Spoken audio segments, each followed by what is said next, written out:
이제 수요 기도회로 하나님께 나아가겠습니다. 모두 자리에서 일어나셔서 찬송가 1장 함께 찬양하시겠습니다.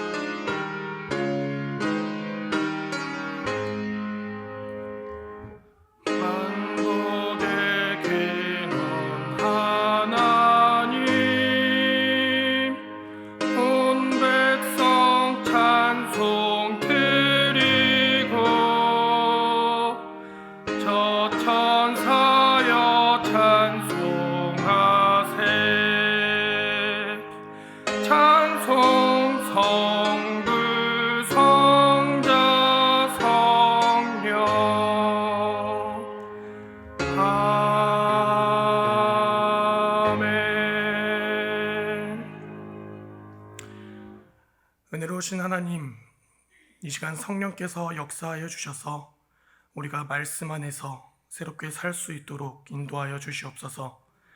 성령의 충만하심이 우리 심령과 우리의 가정과 우리 교회 그리고 이 나라 이 백성들의 삶 속에 넘치게 하여 주시옵소서. 이 예배를 통하여 저희들이 믿음의 담대함을 얻게 하시고 주님의 생명이 가슴마다 넘치게 하옵소서. 마음이 연약한 자들에게 위로를 주시옵고 상처로 아파 오는 자들에게 긍휼을 베풀어 주시옵소서. 이 시간 우리와 함께 하실 것을 믿으며 예수 그리스도의 이름으로 기도합니다. 아멘. 이제 자리에 앉으셔서 찬송가 286장 함께 찬양하시겠습니다.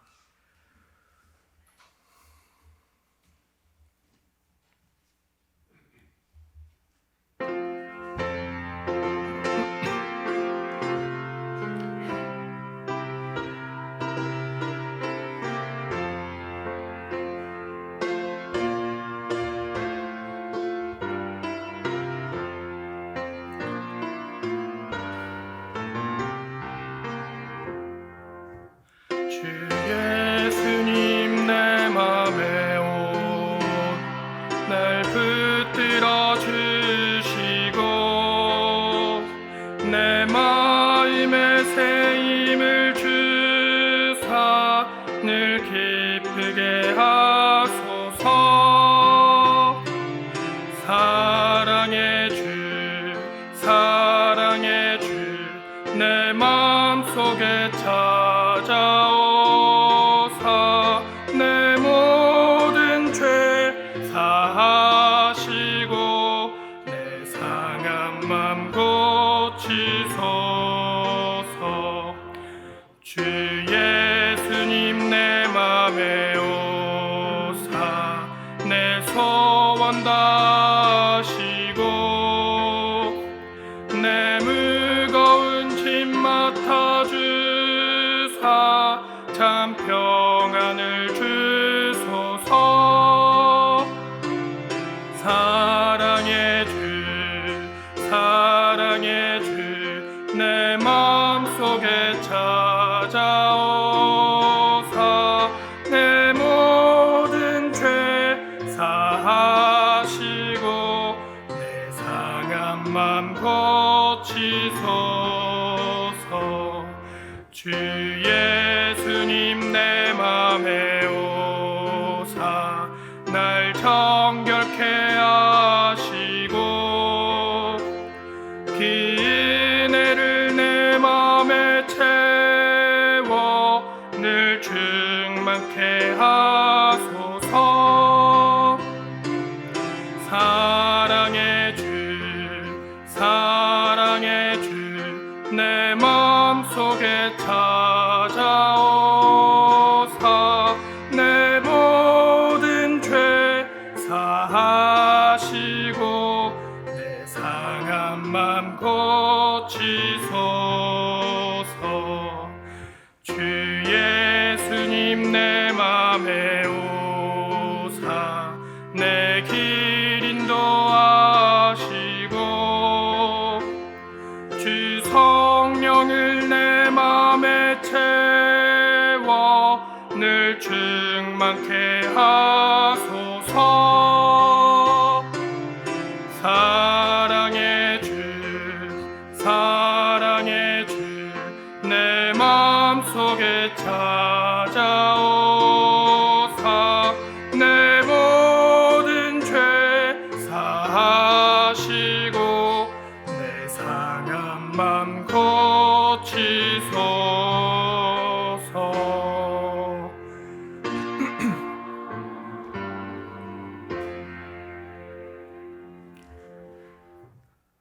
오늘 하나님께서 우리에게 주시는 말씀은 로마서 1장 18절에서 23절의 말씀입니다. 신약 239쪽쯤에 있습니다. 로마서 1장 18절에서 23절, 신약 239쪽쯤에 있습니다. 저와 여러분이 한 절씩 교독하겠습니다. 제가 먼저 18절 읽도록 하겠습니다. 하나님의 진노가 불의로 진리를 막는 사람들의 모든 경건하지 않음과 불의에 대하여 하늘로부터 나타나나니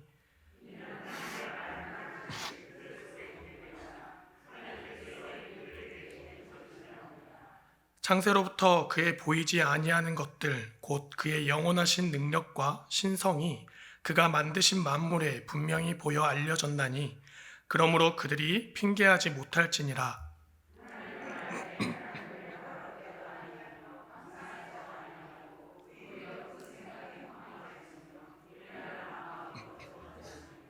스스로 지혜 있다 하나 어리석게 되어 썩어지지 아니하는 하나님의 영광을 썩어질 사람과 새와 짐승과 기어다니는 동물 모양의 우상으로 바꾸었느니라.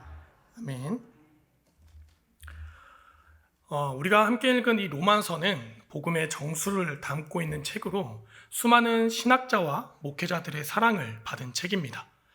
그래서 그 중에 존 파이퍼 목사님은 이 로마서에 대해서 이렇게 평가했습니다.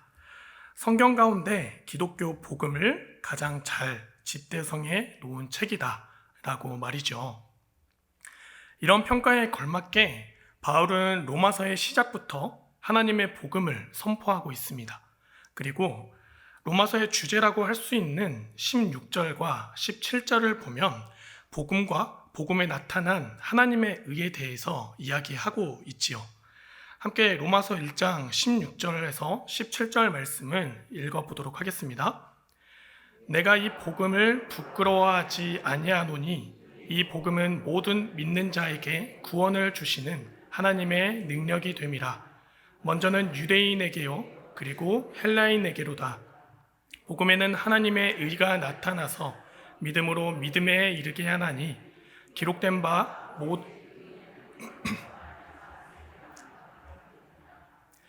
그렇습니다. 바울은 이 복음에 대해서 모든 믿는 자에게 구원을 주시는 하나님의 능력이라 말하고 있습니다.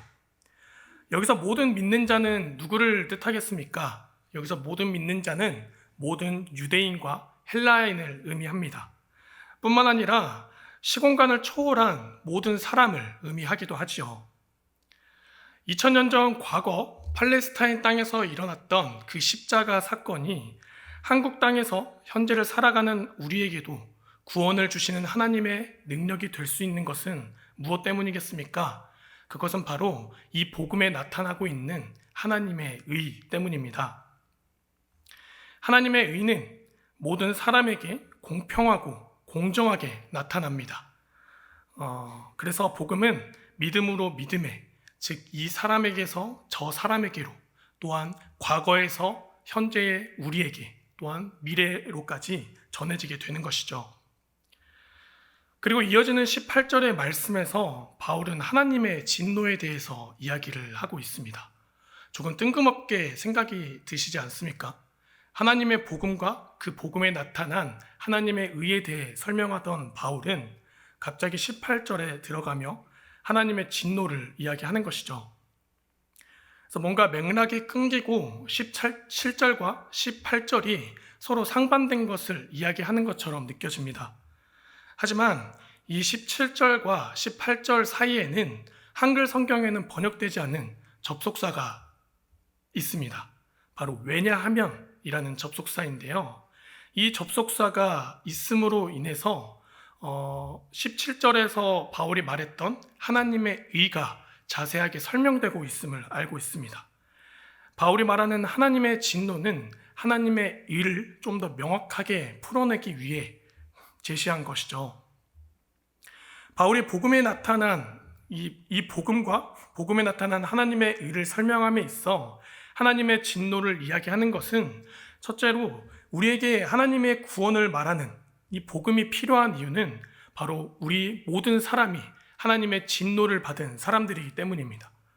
그리고 둘째로 하나님의 진노는 인간의 진노와 같이 감정적이고 차별적인 진노가 아니라 모든 사람에게 공평하고 공정하게 이루어지는 의로운 진노이기 때문이죠. 그렇다면 우리는 하나님께 어떤 잘못을 했기 때문에 하나님의 이런 진노의 심판이 임하게 되는 것입니까? 함께 18절의 말씀을 읽어보도록 하겠습니다. 하나님의 진노가 불의로 진리를 막는 사람들의 모든 경건하지 않음과 불의에 대하여 하늘로부터 나타나나니. 그렇습니다. 바울은 18절에서 모든 경건하지 않음과 불의 때문이라고 말하고 있습니다. 그리고 좀 더 자세한 설명은 25절까지 계속해서 이어서 이야기하고 있는데요. 사람이 하나님의 진노를 받아야 하는 그 근본적인 죄는 바로 모든 경건하지 않음에 있습니다. 성도 여러분께서는 이 경건하지 않음에 대해서 어떻게 생각을 하고 계신지요? 경건하지 않음에 대해서 영어 성경에서는 이렇게 표현하고 있습니다. godlessness라는 단어를 사용하고 있지요. 하나님을 뜻하는 god이라는 단어와 없음을 의미하는 less라는 어미를 붙이고 또한 명사를 만들기 위한 어미 ness를 붙여서 godlessness, 즉 하나님이 없는 것이라 표현하고 있습니다. 즉 바울은 우리가 하나님의 진노를 사게 되는 그 경건하지 않음은 바로 하나님을 없는 것처럼 여기는 것이다 라고 이야기하고 있습니다.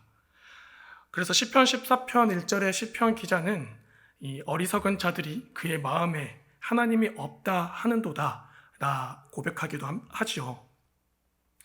살아계신 하나님을 없다고 말하는 것, 이것만큼 교만하고 하나님을 무시하는 것이 있겠습니까? 그렇다면 우리는 하나님이 계시는 것을 어떻게 알 수 있습니까? 여러분들은 하나님이 계시다는 것을 증명하실 수 있습니까? 하나님을 알지 못하는 사람들이 우리에게 다가와 하나님이 정말 살아계신 분이냐, 정말 우리와 함께 계시냐라고 말한다면 여러분은 어떻게 말씀을 하시겠습니까? 사실 하나님은 우리의 눈에 보이지도 않고 귀에 들리지도 않습니다. 물론 때때로 특정한 사람들에게 바알과 같이 환상으로 나타나시기도 하고 사무엘과 같이 직접적인 음성을 들려주시기도 하지만 그런 일은 거의 일어나지 않습니다.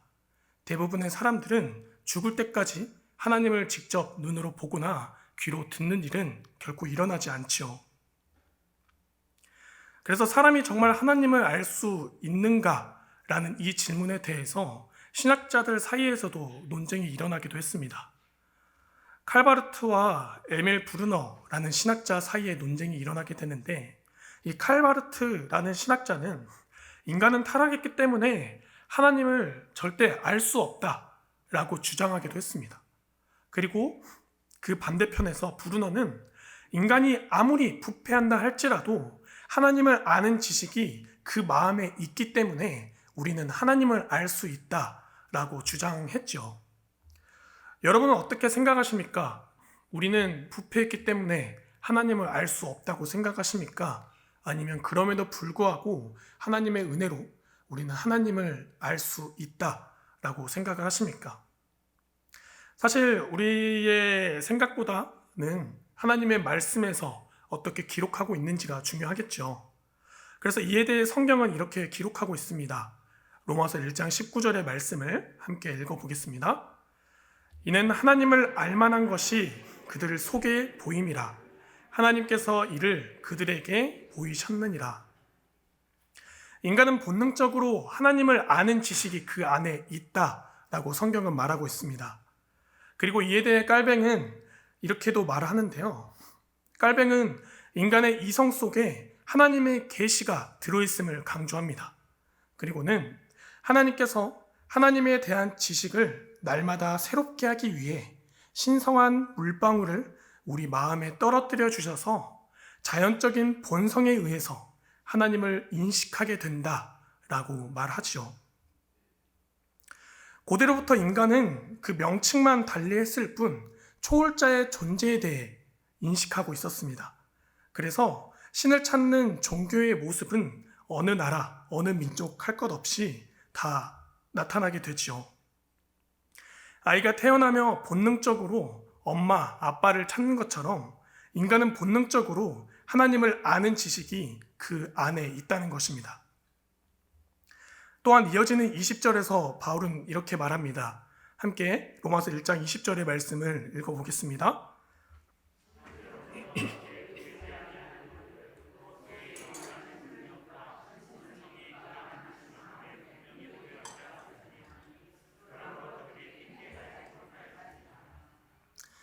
좌우봉원이라는 말이 있습니다. 주변에서 맞닥뜨리는 그 사물과 현상을 잘 헤아리면 근원과 만나게 된다는 것이죠. 마찬가지로 하나님의 영원하신 능력과 신성이 깃들여 있는 이 만물을 잘 관찰하고 헤아려 본다면 우리는 근원 되시는 창조주 하나님을 알 수밖에 없습니다. 하나님께서는 세상 만물 가운데 하나님께서 하신 것임을 부인할 수 없는 하나님의 흔적을 남겨두셨습니다. 우리가 살아가고 있는 이 세계를 살펴보면 하나님이 하셨다라고 인정할 수밖에 없는 그 신비로움을 느끼게 되죠. 우리가 살아가고 있는 이 지구를 한번 생각해 보십시오. 지구는 태양과 적절한 거리를 유지하기 때문에 우리와 같은 생명체들이 살아갈 수 있죠. 조금만 더 태양과 가까웠더라면 우리는 모두 다 죽었을 것이고, 태양과 조금만 더 멀었더라면 우리는 모두 얼어 죽었을 것입니다. 또한 이 지구의 자전하는 축은 23.5도가 기울어져 있다고 하는데요. 태양계 안에 있는 행성들 가운데 지구처럼 그 축이 기울어져 있는 것은 없다고 합니다. 지구의 축이 이렇게 조금 기울어져 있기 때문에 지구가 자전과 공전을 하면서 태양광선을 지구 표면에 골고루 받을 수 있게 됩니다.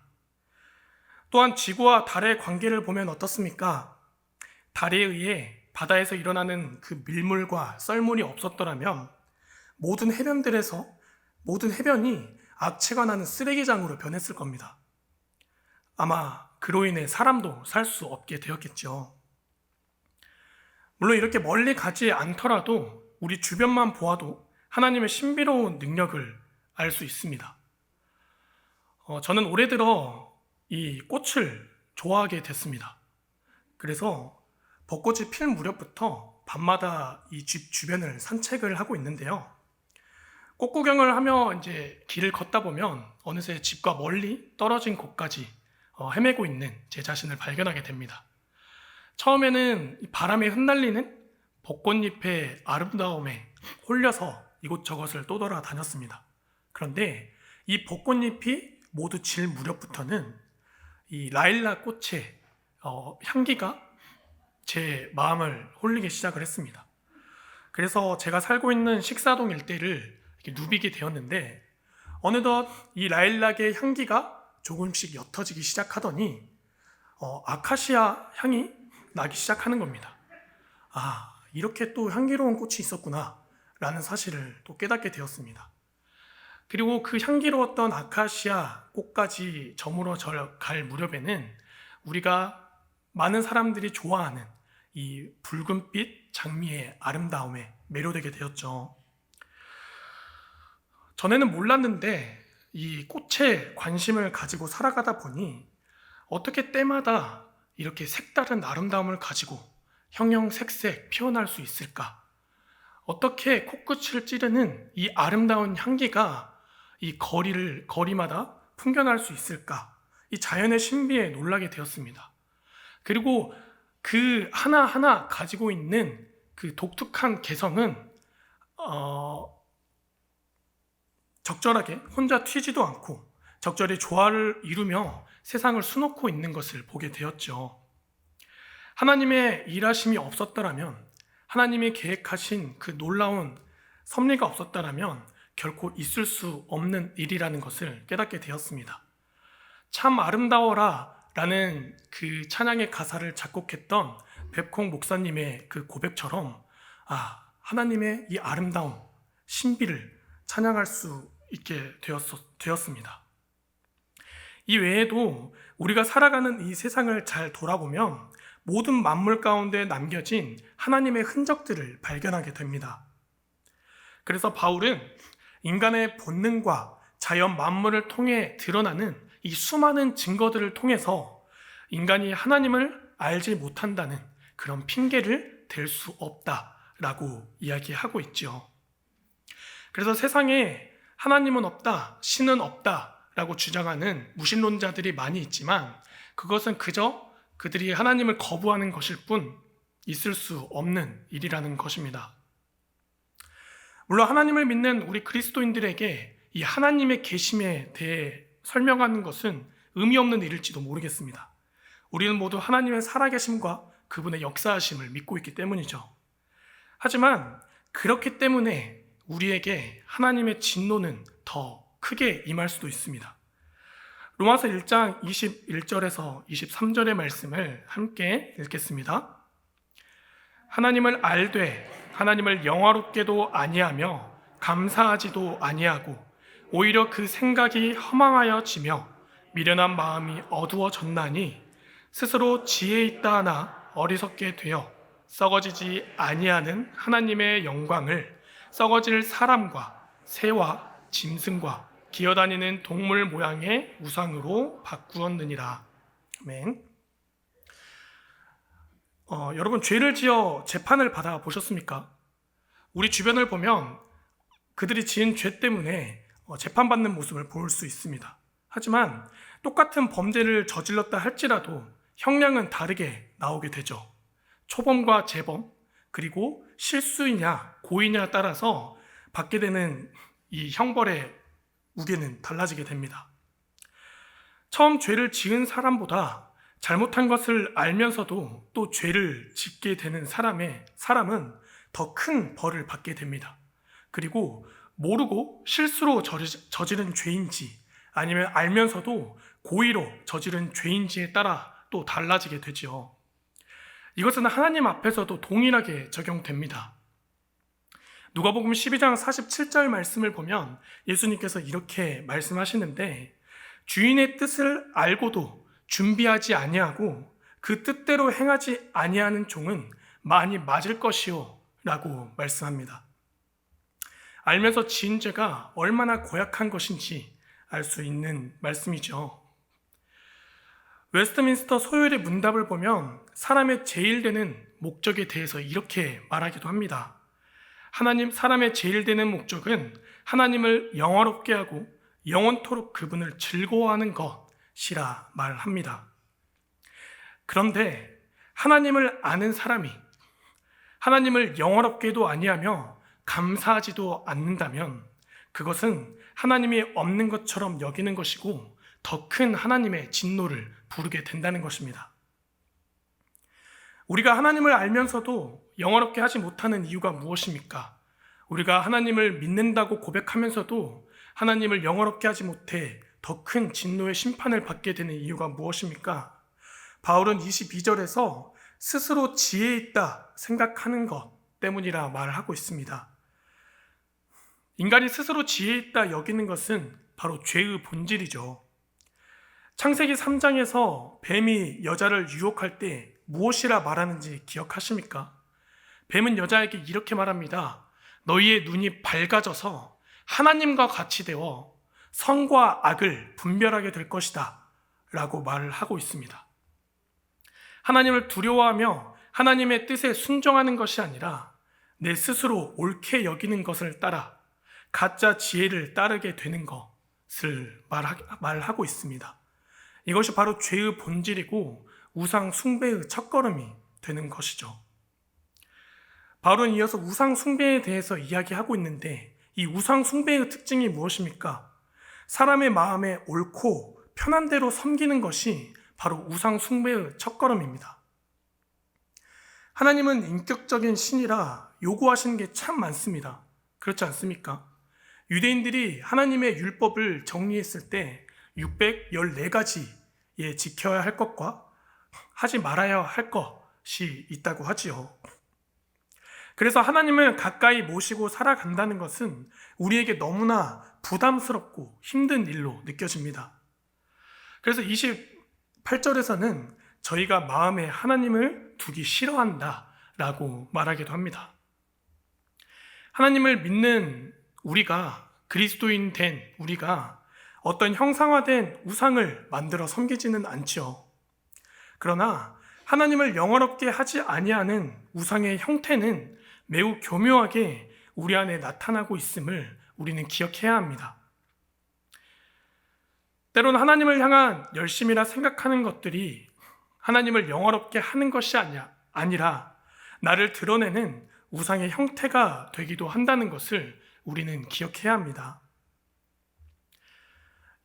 예수님과 공생애를 함께했던 제자들을 생각해 보았으면 좋겠습니다. 예수님과 함께하는 동안 하나님의 나라의 영광을 위하여 살아가는 것처럼 보았습니다. 예수님과 같이 많은 능력을 보이기도 했습니다. 하지만 예수님의 고난 이야기를 들은 직후 그들이 어떤 반응을 보였습니까? 예수님이 십자가에 달리시기 직전 제자들은 예수님의 고난에 대한 이야기를 듣고 누가 더 큰 자인가? 라는 주제로 다투는 모습을 보게 됩니다.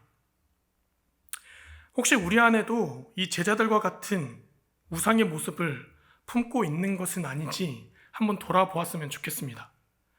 우리가 교회 안에서 그리고 세상 안에서 하나님을 향한 열심을 가지고 살아간다, 봉사한다 라고 이야기는 하지만 그렇게 말은 하면서도 진짜 그것이 하나님의 영광을 위해 우리가 하고 있는 것인지 아니면 내가 더 큰 사람, 내가 높아지기 위해 하고 있는 것은 아닌지 돌아보았으면 좋겠습니다. 우리는 하나님의 계심을 믿는 사람들로서 그렇다면 어떻게 살아가야겠습니까? 우리는 우리의 지혜를 따라 살아가는 것이 아니라 하나님의 지혜를 따라 살아가야 하죠. 바울은 고린도전서 1장 24절에서 하나님의 지혜는 바로 그리스도라 말하고 있습니다. 바로 그리스도를 따라 살아감으로써 우리는 하나님의 지혜를 따를 수 있고 하나님을 영화롭게 하는 삶, 하나님이 살아계심을 고백하며 살아갈 수 있다는 겁니다. 그렇다면 그리스도를 따라 살아간다는 것은 무엇이겠습니까? 죄인된 나의 몸에서 죄의 향기가 아닌 그리스도의 향기를 풍기며 살아간다는 것입니다. 그러나 내게서 그리스도의 향기가 풍긴다는 것은 결코 쉬운 일이 아니죠. 여러분, 대한민국 최초의 메이저리거 선수였던 박찬호 선수를 알고 계십니까? 아마 대부분의 성도님들께서 알고 계시리라 생각합니다. 근데 이 박찬호 선수가 이 미국에 진출하게 되었을 때 같은 팀 선수들로부터 많은 차별을 당했다고 합니다. 그 차별의 원인이 무엇인지 아십니까? 영어를 잘 못해서도 아닙니다. 그 동양인이라는 피부색이 다르다는 이유도 아니었습니다. 박찬호 선수가 같은 팀 선수들에게 그 백인들에게 차별당했던 이유는 바로 몸에서 나는 마늘 냄새였습니다. 우리는 한국 사람들끼리 같이 살아가다 보니 무슨 마늘 냄새가 우리에게서 난다고 하는 것이? 라고 생각할지 모르겠지만 생각보다 우리에게서는 마늘 냄새가 굉장히 많이 납니다. 제가 2015년에 브라질에 있는 인디언 마을에서 6개월 정도 머물며 선교 활동을 하게 되었는데 그때 제가 좀 가장 견디기 힘들었던 부분 중에 하나는 바로 그들에게서 나는 냄새였습니다. 그 냄새는 그들이 씻지 않았기 때문에 나는 냄새는 아니었습니다. 그들 몸에서 풍겨져 나오는 그 체취가 제가 견디기 힘들었었는데 견디기 굉장히 힘들었었죠. 근데 물론 그런 인디언들뿐만 아니라 이 백인들을 만나게 되면 그들에게서 나는 그 치즈 냄새가 있다고 해요. 그 치즈 냄새도 굉장히 우리가 견디기 힘들죠. 그래서 박찬호 선수는 처음에 자신에게서 냄새가 난다고 인상을 찌푸리고 괴롭히는 그 선수들 때문에 힘들어 했었는데 그러다 참지 못하고 결국 한 선수와 싸움을 벌이게 됩니다. 한바탕 싸움을 벌이고 그리고 감독이 크게 혼나며 벌금을 물게 되는데 그 일을 계기로 이 박찬호 선수는 한 가지 결심을 하게 됩니다. 아주 독한 마음을 품고 그래, 내 몸에서 마늘 냄새가 난다면 다시는 그 말을 하지 못하도록 내가 마늘이 들어간 음식은 절대 먹지 않겠다라는 다짐을 하게 됩니다. 근데 한국 음식에는, 웬만한 음식에는 다 마늘이 포함되지 않습니까? 그래서 박찬호 선수는 그날 숙소에 돌아가 냉장고에 있던 어머니께서 정성스레 보내주신 그 한국 김치를 비롯한 모든 한국 음식을 내다 버리게 됩니다. 그리고 그때부터 그들이 먹는 그 느끼한 치즈와 빵, 우유만 먹게 되지요. 너무나 느끼해서 토하면서도 꾸역꾸역 그 음식을 먹었다고 합니다. 그러자 어떤 일이 벌어졌을까요? 어느 정도 시간이 흐르고 나자 더 이상 이 박찬호 선수를 향해 몸에서 마늘 냄새가 난다며 괴롭히는 선수들이 사라졌다고 합니다. 사랑하는 승리교회 성도 여러분, 우리에게서 다른 향기를 풍기게 된다는 것은 너무나 어려운 일입니다. 그런데 특히나 죄인의 향기를 풍기는 우리에게서 그리스도의 향기가 풍기게 된다는 것, 그것은 더 어려운 일이지요. 우리에게서 풍기는 죄인의 향기가 얼마나 역한지 모릅니다. 하나님이 없는 것처럼 살아가는 내 삶의 죄의 향기는 끊어내기 전까지는 인지조차 할 수 없습니다. 그러나 하나님의 지혜이신 예수 그리스도를 따라 그리스도의 향기를 풍겨낼 수 있기를 바랍니다. 하나님을 영화롭게 하는 그 십자가의 길을 따라가며 우리 안에 그리스도의 향기를 가득 풍겨낼 수 있기를 바랍니다. 그 십자가의 길을 따라 그리스도의 향기를 풍기게 되는 과정은 너무나 고통스럽고 힘든 일이겠지만 그 길을 따라갈 때 하나님께서 우리에게 약속하신 그 하늘의 소망, 구원의 능력이 나타나게 될 것입니다. 함께 기도하겠습니다. 이 시간 우리가 하나님 앞에 기도하기를 원합니다. 첫 번째로 하나님의 계심을 믿는 우리가 하나님의 지혜이신 예수 그리스도를 따라 하나님을 영화롭게 하는 삶을 살아가길 결단하며 기도했으면 좋겠습니다. 그리스도께서 홀로 걸어가셨던 그 십자가의 길에 동참함으로 부끄럽지 않은 자녀로 살아가길 함께 기도하겠습니다. 또한 하나님께서 허락하신 귀한 형제 자매와 이웃들을 위해서 고통 속에 헤매고 있는 많은 이들에게 하나님의 치유의 손길과 평화가 임하게 되기를 함께 기도하겠습니다. 아버지 하나님, 죄인된 우리를 구원하신 하나님의 그 크신 사랑과 은혜를 기억합니다. 그러나 우리는 하나님의 그 은혜를 매번 잊은 채 하나님의 지혜를 따라 살아가는 것이 아니라 우리의 지혜를 따라 살아가고 있는 부끄러운 모습을 고백합니다. 그러나 주님, 이 시간부터 우리가 예수 그리스도를 따라 하나님의 지혜를 따라 하나님을 영화롭게 하는 삶을 살아가기를 결단하며 나아갑니다. 하나님, 그리스도께서 홀로 걸어가셨던 그 십자가의 길이 따라 그 길에 동참함으로써 우리가 그리스도의 향기를 풍기는 거룩한 하나님의 자녀의 모습을 드러내기를 원합니다. 결코 쉬운 일은 아니겠지만 성령께서 우리 가운데 함께하여 주셔서 능력을 더하여 주셔서 부끄럽지 않은 그리스도의 자녀로 살아가게 하여 주시옵소서. 또한 하나님께서 허락하신 이 귀한 형제 자매들을 기억합니다. 하나님이 사랑하시는 우리 이웃들을 기억합니다. 고통 속에 헤매고 있는 그 수많은 사람들, 아버지, 우리가 그들을 이렇게 나아가오니 하나님의 치유와 손길 그리고 평화가 그들 가운데 임하게 하여 주시옵소서. 하나님 아버지, 우리에게 하나님의 계심을 알고 믿을 수 있는 기회를 허락하여 주심에 감사합니다. 이제는 우리가 하나님의 크신 은혜와 사랑을 입은 자녀로서 하나님이 없는 것처럼 살아가는 것이 아니라 헛된 우리의 지혜를 따라가는 것이 아니라 하나님의 지혜이신 예수 그리스도를 따라 하나님을 영화롭게 하며 감사하는 삶을 살아가기 원합니다. 성령께서 늘 우리를 붙들어 주시옵고 우리가 그리스도의 향기를 풍기는 거룩한 자녀들이 될 수 있도록 인도하여 주시옵소서. 우리 삶 가운데 늘 선하고 거룩한 길로 인도하실 것을 믿사오며 예수님의 이름으로 기도합니다. 아멘. 네, 몇 가지 광고 사항이 있습니다. 오늘 예배를 마친 이후에 여전도의 각 지회별 원례가 있습니다. 자세한 장소, 지회별 장소는 주보에 기록되어 있으니 참고하여 주시면 좋겠습니다. 또한 다문화교회 유아유치부 그리고 영유아 2부 교사를 모집하고 있습니다. 마음에 동하신 분들은 많은 지원 부탁드리겠습니다. 또한 7월부터 시작해서 교육지체 여름 성경학교와 수련회가 시작됩니다. 주보를 보시면 각 부서별 날짜와 장소 그리고 주제가 상세하게 기록되어 있사오니 기억나실 때마다 기도 부탁드리겠습니다. 이제 함께 주기도문 하심으로 수요 예배 마치도록 하겠습니다. 하늘에 계신 우리 아버지의 이름을 거룩하게 하시며 아버지의 나라가 오게 하시며 아버지의 뜻이 하늘에서와 같이 땅에서도 이루어지게 하소서. 오늘 우리에게 일용할 양식을 주시고 우리가 우리에게 잘못한 사람을 용서하여 준 것 같이 우리 죄를 용서하여 주시고 우리를 시험에 빠지지 않게 하시고 악에서 구하소서. 나라와 권능과 영광이 영원히 아버지의 것입니다. 아멘.